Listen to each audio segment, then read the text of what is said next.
So thanks for coming on to the Matilda internal seminars. I'd first like to acknowledge and pay respects to the traditional owners of the land on which we meet, the Gadigal people of the Eora Nation. As we share our own knowledge, teaching, learning and research practices within this university, we also pay respect to the knowledge embedded forever within the Aboriginal custodianship of country. So today we have Hannah Deen presenting on stigma, discrimination and barriers to care among people who use crystal methamphetamine in Australia. Okay, so as Matt already said, I'm here to present on stigma, discrimination and barriers to care among people who use crystal methamphetamine, or the drug more commonly referred to as ice, in Australia. So before I kick off, I'd first just like to acknowledge that the research I'm presenting today is funded by the Australian Government Department of Health, and it forms part of the Cracks in the Ice project. So for those who don't know, Cracks in the Ice is the health dissemination project run out of the Matilda Centre that's focused on disseminating information specifically about crystal methamphetamine to the Australian community. And we do this via both the national online portal and also a companion mobile app. I'd also like to take a moment to first acknowledge the many community members who have provided their input during both the development and the evaluation of Cracks in the Ice. And specifically, we'd like to thank the individuals who have so generously shared their experiences with us in various Cracks in the Ice surveys and actually allowed us to share their stories on the Cracks in the Ice website. So moving on to my presentation, it should take only about 20 minutes. And what I'll cover off is first some background information about what ice is and what role stigma and discrimination might play in the lives of people who use this drug in Australia.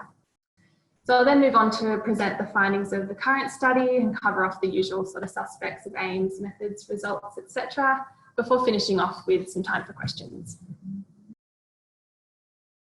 What I actually do want to flag real quickly before I actually move on is the results I'm presenting on today are actually preliminary. So we haven't actually finished our analyses or published them just yet, and we're just in the process of doing that. So please treat everything you see as preliminary results for today.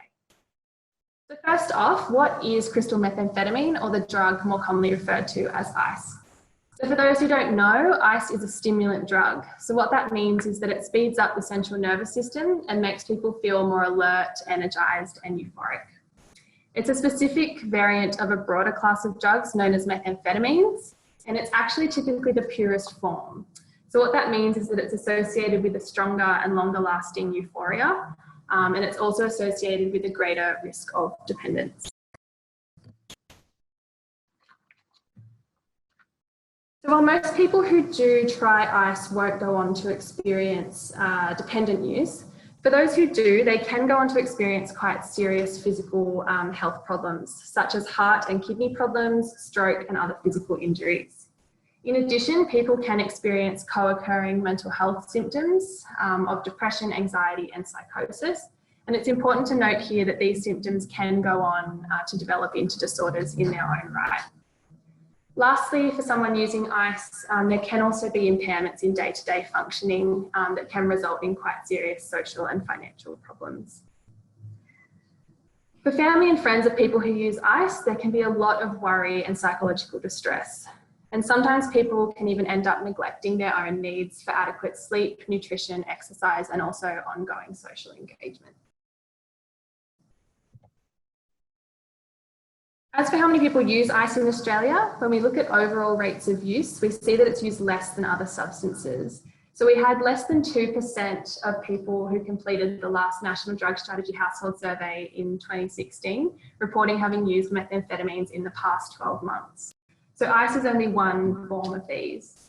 And this compares to 3% for cocaine and 10% for cannabis.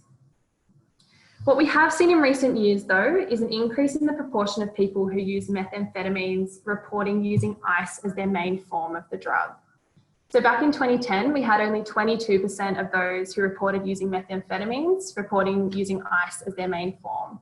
And this has since risen to 57% in 2016. At the same time, and probably due to this change in usage patterns, we've also seen a rise in methamphetamine-related harms, as indicated by an increase in methamphetamine-related helpline calls, hospital admissions, treatment episodes, as well as also methamphetamine related deaths. In association with these trends, we've also seen a significant rise in the number of people surveyed in the National Drug Strategy Household Survey who report methamphetamines as the top drug of concern for the Australian community. And indeed, in the latest survey in 2016, methamphetamines actually overtook excessive drinking of alcohol for the first time in the survey's history as the drug of most concern. So ice might not be as commonly used as other drugs in Australia, but it certainly presents a major public health concern for us that requires our attention. Fortunately, we do know that there are effective treatments available for methamphetamine use. The only problem though, as I'm sure comes as no surprise to anyone sitting in this room, is that evidence suggests people experiencing problems with ice use often wait long periods of time, sometimes even years before they get the help that they need. When it comes to what's preventing people, research suggests a whole range of things can get in the way, including practical barriers like poor service availability or high cost, and also more psychosocial barriers. So these can be things such as stigma or the belief that you can manage on your own without any professional assistance. As for what barriers are the most common, the one meta-analysis we have in this space, which examined 11 studies internationally, found that stigma and fear of embarrassment is one of the major barriers or top cited barriers in the literature. So what exactly is stigma? Like for a lot of other terms we find in the social science literature, it's defined in a whole lot of different ways. But for the purposes of today's presentation, I'll be referring to stigma as a mark of disgrace that's applied to someone because of something about them that's viewed negatively by others. So in this instance, the something about a person we'll be talking about is their use of ice. Self or internalized stigma refers to when victims of stigmatization come to internalize the negative views about them from the mainstream or dominant culture. And they thereby go on to develop a negative self-concept and feel ashamed of themselves. Discrimination is a term that goes hand in hand with stigma and refers to the unfair treatment of someone based on a personal characteristic. So this is essentially the behavioural outcome of stigma that disadvantages people in society. The particular stigma that's attached to illegal drugs is a global health concern. So the World Health Organization has actually classed dependence on illegal drugs as the most stigmatized health condition in the world. And what's important to note here is that it's not only a worry because it can present a barrier to treatment, but also because it can present a barrier to other services and social settings. It can cause immense psychological distress, not only just for the person using the substances, but also for their friends and family. And it can also actually go on to trigger further drug use. Many people find themselves turning to substances in a way to manage the negative feelings and experiences of being stigmatized and socially excluded.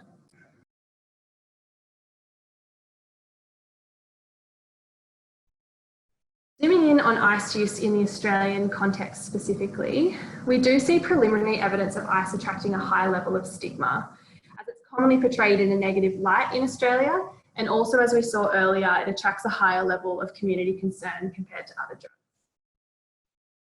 When you take a look at the literature though, there hasn't yet been a whole lot of research in this space. So while there have been a few qualitative studies documenting the lived experience of stigma and discrimination among people who use ice in Australia, these were conducted among small samples, had limited coverage of only a few capital cities around the country, and they also didn't assess public attitudes, which is of course where stigma originates in the first place. So that's where we come in. So recently, as part of the Cracks in the Ice project, we conducted an online survey to assess the usefulness and impact of the Cracks in the Ice website. The survey was open to all Australian residents aged 18 years and over, and it included both people who had and hadn't used the drug ice before. So we saw this as a brilliant opportunity to further investigate stigma, discrimination and barriers to care among a large sample of Australian residents. And so at the start of the survey, before participants were asked any questions about the Cracks in the Ice website, we included some questions about people's attitudes towards people who use ice, as well as questions about any personal experiences of discrimination or other barriers to care that they may have experienced in relation to their own ICE use. Lastly, we also included a knowledge quiz, and this was included so that we could assess whether there were any common misconceptions in the general public that could be driving fear and stigma in the Australian community. So, who completed our survey? Oh, my total sample size is blocked, unfortunately. But we had a total, I promise, of 2,110 people who completed the survey. 59% were female. We had the majority falling between the ages of 18 and 40. Most, as expected, were from the eastern seaboard of Australia, and most of 56% were from metropolitan areas. It's important to note there, though, that we did have a sizable minority from regional, rural and remote locations. Moving on to the right, we see that quite a few people in our sample have been affected by ICE in some way. So we had 27% reporting that they themselves had used the drug ICE before, and we had 41% who reported that they had a family member or a friend who they thought might be using ICE. So moving on to our key findings, we first found that stigmatizing attitudes were indeed prevalent in our sample. So we found that among those who hadn't used ICE before, 71% reported that they wouldn't associate with people who use ICE if they could help it. 62% reported that the use of ICE is just plain wrong. 50% reported that people who use ICE are dangerous. 36% reported a person using ICE could cover if they just stopped using. And 16%, so a smaller proportion, but still a considerable proportion, reported that people who use ICE should be locked up to protect society. Lastly, we also found that 31% of those who hadn't used ICE before reported that if they were to develop a problem with ICE, they wouldn't tell anyone about it. It's unsurprising then that personal experiences of discrimination were also commonly reported in our sample. So we had 39% of those who had used ICE before and 70% of those who had used the drug regularly reporting that they'd been discriminated against because of their ICE use at some point in their life. And while we didn't get a lot of qualitative data at a follow-up question we asked, where people were allowed, or given the opportunity rather, to provide further information about their discrimination experiences, the stories we did hear were quite telling. So we had some people who reported having had negative experiences when interacting with health professionals. For example, a woman here, aged 30, wrote, "The staff are very much the rudest and most awfully spoken towards myself and others in medical emergency situations. It had been completely the worst discrimination I've ever encountered. Waking up in the ICU and hearing staff gossip and laugh and make fun of me due to my situation of overdose has never stopped haunting me." Another woman aged 22 wrote, "The medical staff belittled and laughed and didn't believe my serious condition. I was honest and admitted I had used a small amount of ICE that day.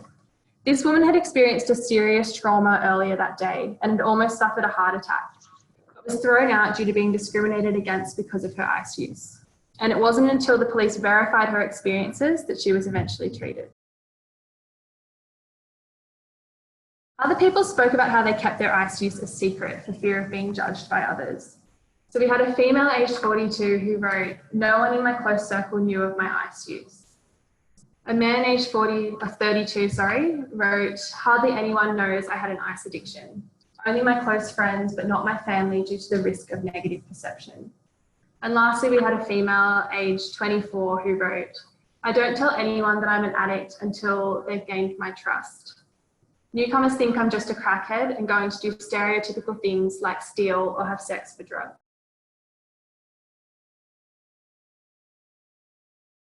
Another upsetting finding was that in addition to seeing high levels of stigma among those who hadn't used ICE before, we also saw considerable levels of stigma among those who had used the drug before.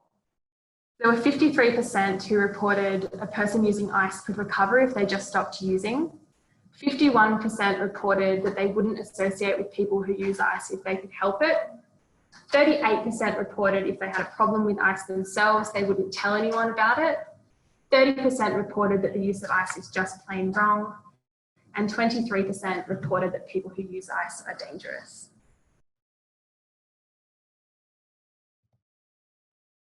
Consistent with past literature, we also found that stigma was a key barrier for people. So we had 25% of people who had used ice before who reported that they hadn't sought help in the past because they were afraid of what others would think of them. We also had 21% who more generally reported that they were afraid to seek help.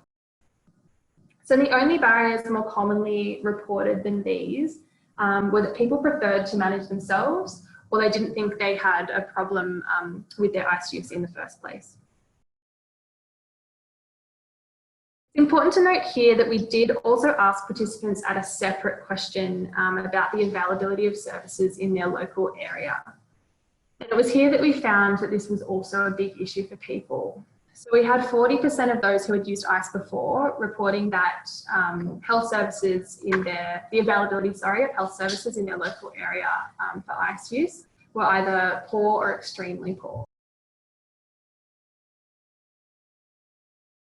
When it comes to why people might judge or discriminate against someone who uses ice in Australia, the results from our knowledge quiz suggested that there might be certain misconceptions about the prevalence of ice use in Australia and some of the risks associating with using it that could be potentially contributing to fear and stigma. So first, we saw that many people overestimated the prevalence of ice use in Australia, with 39% believing that methamphetamines, including ice, are the most popular drugs in Australia. Something we saw earlier isn't indeed true, given that drugs like cannabis, cocaine and ecstasy, etc. are used more frequently. Second, we saw that some people overestimated the link between ice use and symptoms of psychosis. So we had 15% believing that ice will cause psychosis in all people, and 18% reported that they weren't sure whether this was true or false, when in fact psychotic reactions are only a potential side effect of ice use that's generally associated with more frequent use. On top of this, we also found that almost everyone in our sample were aware that ice has the potential to cause people to feel agitated, distressed and or paranoid, with about 95% correctly identifying that these are potential effects of using ice. So while this second finding isn't a misconception, it could be that the association between ice use and these unpredictable and potentially dangerous behaviours could have contributed to people's negative views of people who use ice. It's important to note here that these views may have been shaped or reinforced by some Australian news media that has reported sensationalist stories that sometimes exaggerate the prevalence and impacts of ice use in our country. In addition, we've also seen some public health campaigns in Australia over recent years that may have inadvertently perpetuated negative stereotypes. I won't go into these points in any further detail today, but if you are interested, you can go on to read a detailed analysis of media sentiment surrounding ice use in Australia by Con and colleagues. And you can also read an evaluation of the impacts of the latest ice prevention campaign called Ice Destroys Lives. So that one's by Douglas and colleagues. Something else worth flagging here is that the Cracks in the Ice team actually recently worked with another organisation called Mindframe to develop some guidelines for media that's specifically about reporting safely and responsibly on stories relating to crystal methamphetamine. So Mindframe, for those who don't know, specifically specialise in consulting with the media on how to report safely and responsibly about both substance use issues and also mental health issues. So they came to us seeking expert input for this specific topic around crystal methamphetamine. And I'm pleased to say today that just a few weeks ago, we actually soft launched the guidelines and they're accessible via this link here, so the Cracks in the Ice Community Toolkit page. And what's also important to note here is that while we've pulled these guidelines together to support any media professionals who are looking for guidance in this space, we do also recognise that there are plenty of news media outlets and journalists out there that are doing a wonderful job reporting on stories relating to ice use. So yeah, check that out if you're interested. Circling back to our specific research, as with any study, there are certain strengths and weaknesses to point out. So the key strengths of our study were that it was the first to examine public attitudes towards people who use ICE in Australia. It builds on past literature by strengthening the existing evidence base for lived experience of ICE-related discrimination in Australia among a more robust sample of 565 people who have a history of ICE use.